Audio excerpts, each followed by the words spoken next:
গত 14ই মে চিটং সুইমিং পুলে বাংলাদেশ সাঁতার ফেডারেশন এবং বাংলাদেশ নৌবাহিনী কর্তৃক আয়োজিত যে সাঁতার ট্যালেন্ট হান্টার সেরা সাঁতারের খোঁজে বাংলাদেশ, ওখানে আমরা 12 থেকে 15 বছরের ইভেন্টে অংশগ্রহণ করেছিলাম।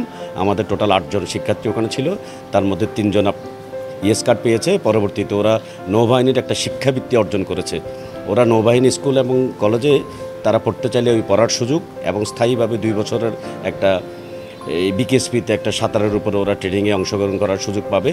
পাশাপাশি ওরা ওই তাদের পড়াশোনা শেষ করার পরে নৌবাহিনীতে যোগদান করার জন্য তাদের অফার আছে। তো আমরা চেষ্টা করি বা আমরা আশা করি জেলা প্রশাসনের এই সহযোগিতা যদি অব্যাহত থাকে, আগামী দিনে আরও ভালো সাঁতারও আমাদের তৈরি হবে এবং সাঁতারে আমাদের কক্সবাজার জেলা ইনশাল্লাহ বিশ্ব জয় করতে পারবে, তেমন একটা প্রত্যাশা নিয়ে আমরা আমাদের কাজগুলো চালিয়ে যাচ্ছি। সেটা সাঁতারের মাধ্যমে সরকার, বাংলাদেশ নৌবাহিনী এবং বাংলাদেশ সাঁতার ফেডারেশন যেই একটা স্কলারশিপ ঘোষণা করেছে, এটার মধ্যেই রয়েছে তাদের বাকি প্রত্যাশাগুলো।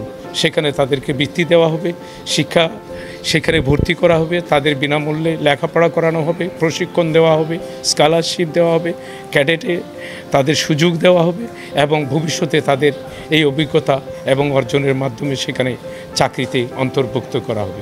মানে সাঁতার প্রশিক্ষণ নিয়েছে অনেকদিন, ওনার সাহায্যে আমাদের একটা বড় একটা উপকার হয়েছে। আমরা চিটাং নৌবাহিনী কম্পিটিশনের একটা প্রতিযোগিতা ছিল, সেই প্রতিযোগিতায় গিয়ে আমরা জয়লাভ করেছি 3 জন। আমাদের সুইমিংয়ে এসে ভালো লাগতেছে। আমি যেহেতু সুইমিং করতেছি আমার অনেক ভালো লাগছে। এখানে আমি সুইমিং স্কুলে এসে আমার অনেক ভালো লাগছে, আর আন্তর্জাতিক হয়ে দেশের জন্য খেলতে চাই।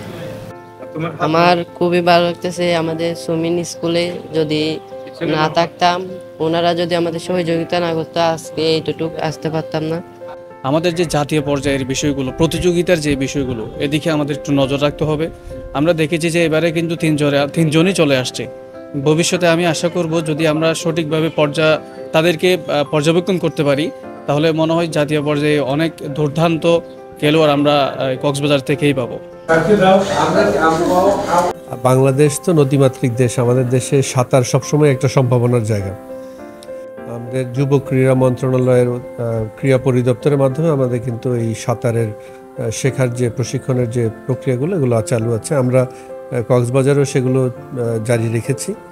আমাদের যে প্রশিক্ষণার্থীরা ছিলেন তাদের মধ্যে থেকে আবার সম্প্রতি নৌবাহিনীর একটি ট্যালেন্ট হান্ট কম্পিটিশন ছিল, সেখান থেকে আমাদের যারা সম্ভাবনাময় সাঁতারু, তাদেরকে আপনারা দেখতে পাচ্ছেন আমার পাশে 3 জন সাঁতারু, তারা স্পেশাল স্কলারশিপ পেয়েছেন। শিক্ষাবৃত্তি পেয়ে তারা শিখবেন সাঁতার এবং পরবর্তীতে তারা হয়তো একটা উন্নততর কর্মে নিযুক্ত হওয়ার সুযোগ পাবেন। জেলা প্রশাসন সবসময় ক্রীড়ার ক্ষেত্রে সবসময় অগ্রণী ভূমিকা পালন করেছে এবং করবে। এবছর যে তারুণ্যের উৎসব যেটি পালন করা হয়েছে, সেটিও কিন্তু আমরা 8টি ডিফারেন্ট থিমে আমরা করেছি। তার মধ্যে একটি থিম ছিল স্পোর্টস ফর অল, সবার জন্য ক্রীড়া। আমরা আগামী দিনের জন্য ক্রীড়া নেতৃত্ব গড়ে তুলতে চাই।